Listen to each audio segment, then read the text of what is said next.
Hey, I'm Ashley.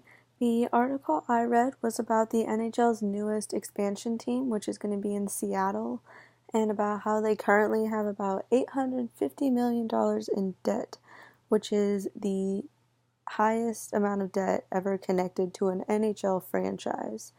And this sort of interests me because it makes me wonder with all the money that they're putting into this, plus there's about $500 million being put into renovation fees for their arena.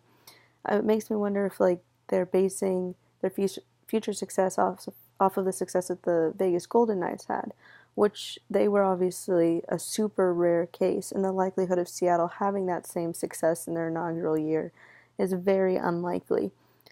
And it already seems like they have a huge fan interest because the article states that there's already been 33,000 season ticket deposits made by fans. So obviously they have a high demand. But if I wonder if these fans also have the same expectations for their team to do as well as Vegas. And maybe they'll have really good revenues the first year, but if the team doesn't have that same success, it'll sort of be interesting to see if those fans stick around or if like the disappointment makes them leave or how loyal these fans are. And also another interesting or important part of the article was about they're talking about the naming rights for the stadium, which we actually like we just talked about in class.